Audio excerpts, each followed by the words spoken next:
আসসালামু আলাইকুম এভরিওয়ান। আবারও চলে আসলাম মিনি একটা ব্লগ নিয়ে। যেহেতু ঈদুল আজহা, তো যদি গরু ছাগলের হাটের একটা ভিডিও না শেয়ার করি তাহলে কি চলে বলেন তো? তো আজকের ভিডিওটা হচ্ছে মেনলি আমি বড় হওয়ার পর ফার্স্ট টাইম এই গরুর হাটে যাওয়ার যে এক্সপিরিয়েন্স সেটা শেয়ার করব। তো হ্যাঁ, আপনারা ঠিকই শুনেছেন, আমি বড় হওয়ার পর এই প্রথম হচ্ছে গরুর হাটে আসলাম। এর আগে আমি ছোট থাকতে একবার গিয়েছিলাম আমার চাচুর সাথে। তো যেহেতু ছোট ছিলাম তাই একটু ভয় পেয়ে গিয়েছিলাম এত গরু দেখে, মানে চারদিক থেকে এত মানুষ, এই দিক থেকে গরু আসে ওই দিক থেকে গরু আসে, তার মধ্যে গোবর, মানে সব কিছু মিলিয়ে আমার এক্সপিরিয়েন্সটা একদমও ভালো ছিল না। তাই আর কখনো ইচ্ছা হয়নি যে আমি গরুর হাটে যাই, যার কারণে আমার আর কখনোই যাওয়া হয়নি। তো আমার হাজবেন্ডের আবার উল্টা, তার হচ্ছে এই গরুর হাট দেখতে, গরুর হাটে যেতে ভীষণ পছন্দ।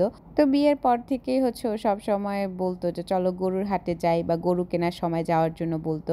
বাট আমি হচ্ছে ওই যে যেতাম না, আমার ভালো লাগতো না। বাট এবছর মনে হলো যে থাকো, যেহেতু সব সময় বলে, এবছর ওর সাথে যাই। তো যাওয়ার পর মোটামুটি ভালোই লাগলো, মানে একটু সতর্ক থাকলেই হয়। তো আমার হাজবেন্ড তো মহা খুশি, বলছে না এবার থেকে সবসময় তোমাকে নিয়েই গরু কিনবো। আর এখানে দেখেন এই ডুগ্গুটা কি সুন্দর করে ঘুমাচ্ছিল, দেখে আমার খুব মজা লাগছিল। তো এই ছিল আমার গরুর হাটে ঘোরাঘুরি একটা ছোট্ট ভিডিও। আল্লাহ হাফেজ।